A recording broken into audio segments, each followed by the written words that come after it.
खुलता नहीं ऐसा। इसी हिसाब से मैं ये प्रेजेंटेशन लेके आया हूँ। खुलेगा बाद में दिखाएंगे। तो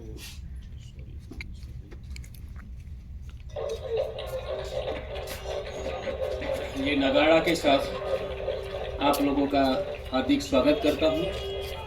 ये एक संगीत के विषय पर का एक प्रेजेंटेशन मैं आपके सामने रख रहा हूँ। हम अभी बीच वक्तव्य सुने, फिर वारू सोनवणे जी, अभी साथी सब वक्ता ने जो बताया उससे मैं थोड़ा आगे हटकर बात करना चाहता हूँ, क्योंकि ज़्यादातर बात होती है उसमें हमारी जो संस्कृति, ये संगीत भी एक संस्कृति का ही एक पार्ट है, लेकिन इसमें ज़्यादा चर्चा ही नहीं हुई है। और जो हुई है वो हमने जो या पश्चिम से या यहाँ से हमने जो सिखाया है, इसी संदर्भ में ही हमने उसका विवेचना की है। तो मेरा जो विषय है कि भारतीय आदिवासी संगीत कला का उपनिवेश विरोधी चरित्र, हम उपनिवेश से कैसे बचे और कहाँ कहाँ उसका असर हुआ है, तो छोटा सा समय में ये मेरी बात में रखना चाहता हूँ। आप जानते हैं कि आदिवासी संगीत नृत्य में कहीं भी रंगमंच का स्थान नहीं। जो नाचने वाले थे, गाने वाले थे या बजाने वाले थे, उसमें कोई देखने वाला नहीं था, तो सभी उसमें इन्वॉल्व होते थे। यही एक आदिवासी परंपरा। लेकिन अभी क्या हुआ है कि रंगमंच आया, देखने वाले ज़्यादा हो गए, और उसी में हमारा जो ओरिजिन था, वो ओरिजिन फिर कपड़े का हुआ, नृत्य का हुआ, कैसे भी वो लुप्त हो रहा है। अब देख रहे हैं, अभी ये हमारी परंपरा ही नहीं थी कि हम एक के ऊपर पिरामिड बनाए या ऐसे।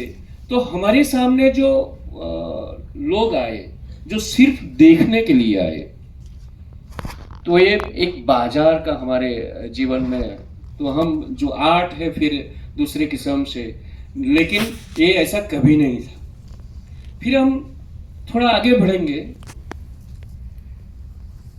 तो जे वंदना जी ने भी बात की, वारू सोनवणे जी ने भी बात की कि जो कुछ बात होती है, अभी सर ने भी बात की कि हिंदी के बारे में, तो मैं भी बता रहा हूँ कि मेरी मातृभाषा चौधरी है, मेरी पेट की भाषा गुजराती है, और अभी मैं हिंदी में बोल रहा हूँ, तो स्वाभाविक मेरी हिंदी अच्छी नहीं रहेगी, ये सही बात है।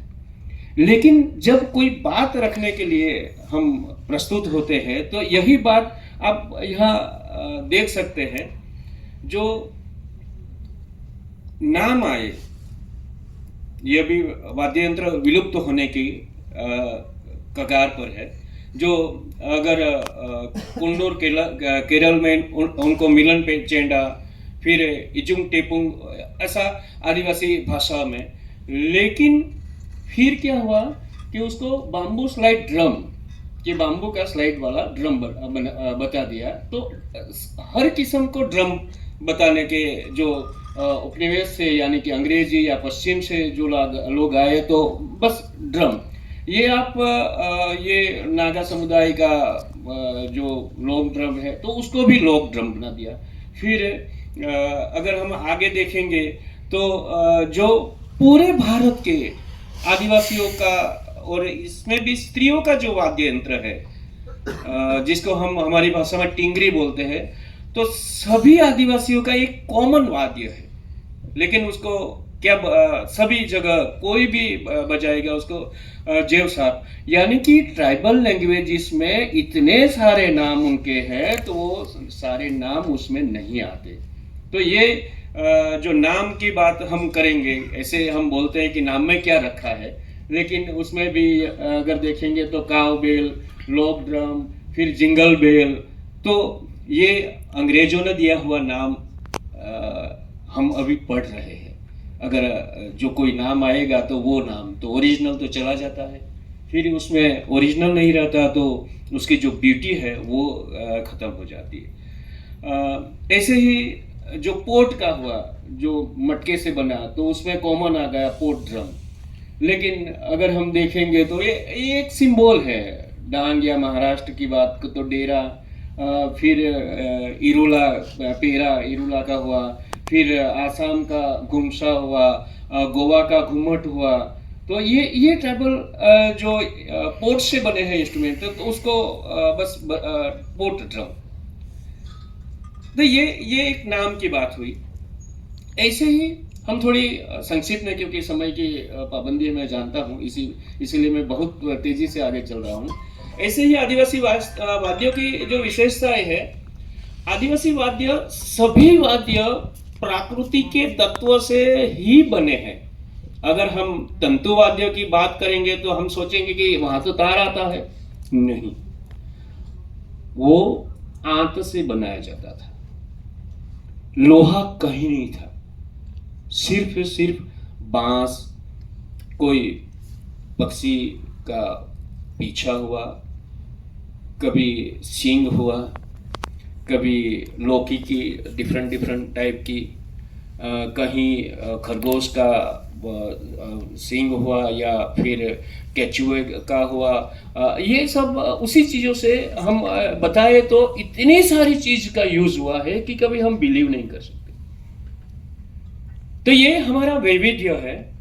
उसके साथ आदिवासी वाद्य की कैटेगरी हम देखेंगे तो बहुत सारे, जैसे हमने अभी बताते हैं कि हमारा वाद्य कौन सा है, ये सब कॉमन हो गया।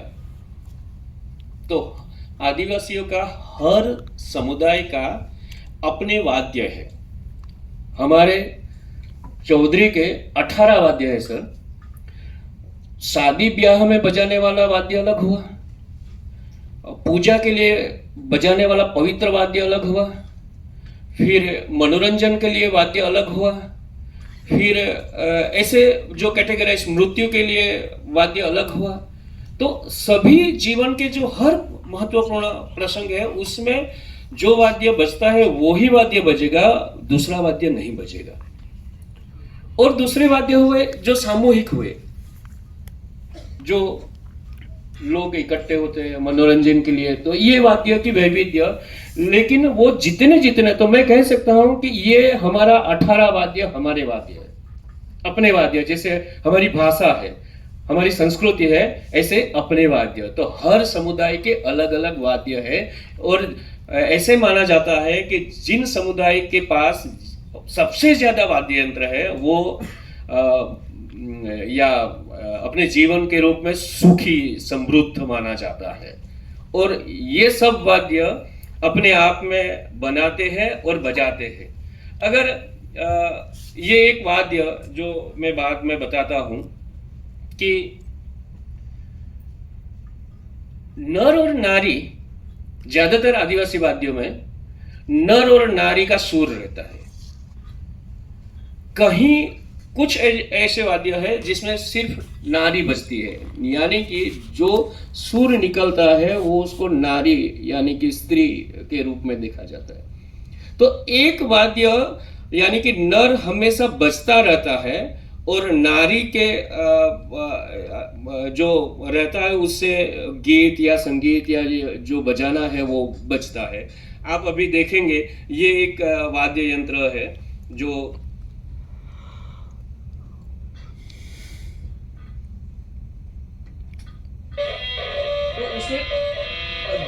दो बांस है, यानी कि फिर भी एक कंटिन्यू बजता रहेगा और एक से आपको जो बज रहा है उसमें जो क्या सुनाई जा रहा है, यानी कि ये देवों की आराधना की जाती है, उसको प्रार्थना की जाती है। तो ये ज्यादातर पवित्र गीत ये वाद्य है और देव पूजा के लिए ही बजाया जाता है।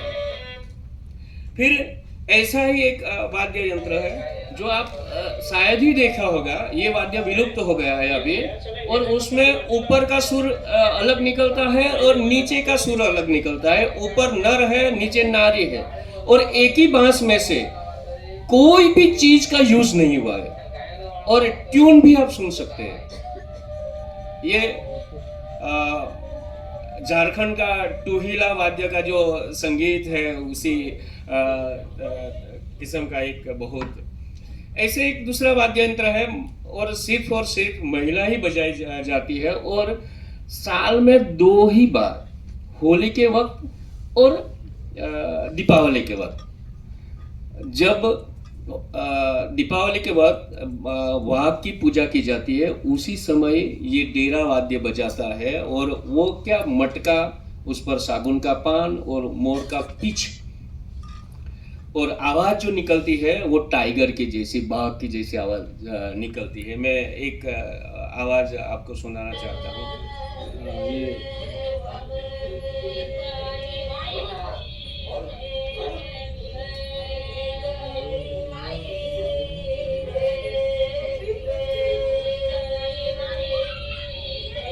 मध्य प्रदेश में ये नाहन ढाकनी करके नाम वाद्य अभी अभी खत्म हो गया है। गुजरात में भी लुप्त हो रहा है, और महाराष्ट्र में भी लुप्त हो गया है। जो आदिवासी वाद्य यंत्र की बात करेंगे तो ये सब कम्युनिकेशन के लिए, वो देव पूजा के लिए, फिर मनोरंजन के लिए। और अभी एक मैं महत्वपूर्ण बात आपके सामने रखना चाहता हूँ। ऐसे वाद्य यंत्रों को हमने 4 कैटेगरी में क्लासिफिकेशन किया है: तंतुवाद्य, घनवाद्य, चर्मवाद्य और सुशील वाद्य। तो आदिवासियों के वाद्य ये 4 कैटेगरी में नहीं आते। तो इसी हिसाब से अभी मैंने एक नया कॉन्सेप्ट मैंने सोचा है, क्योंकि वाद्य यंत्र को क्लासिफिकेशन तो होना जरूरी है। तो मैंने इन वाद्यों को, जो तंतुवाद्य है यानी कि सुशील वाद्य, तो बॉडी के हिसाब से जहां हम वाद्य बजाने का जो स्थान है वहां से, तो सुशील वाद्य मुंह से, यहीं से ही कोई भी सुशील वाद्य है। फिर आएगा तंतुवाद्य, तो तंतुवाद्य यहां पर ही बजेगा, वो छाती या उस पर ही। तो ये स्थान के हिसाब से वर्गीकरण किया। फिर मैं अभी बजाने का कोई ये नहीं रखता उपक्रम। फिर जो चर्म वाद्य है आप देख सकते हैं, उसमें 2 किस्म के वाद्य आते हैं, एक डबल ड्रम का और एक सिंगल का। तो सिंगल का यहाँ पर ही बजता है, पेट के पास में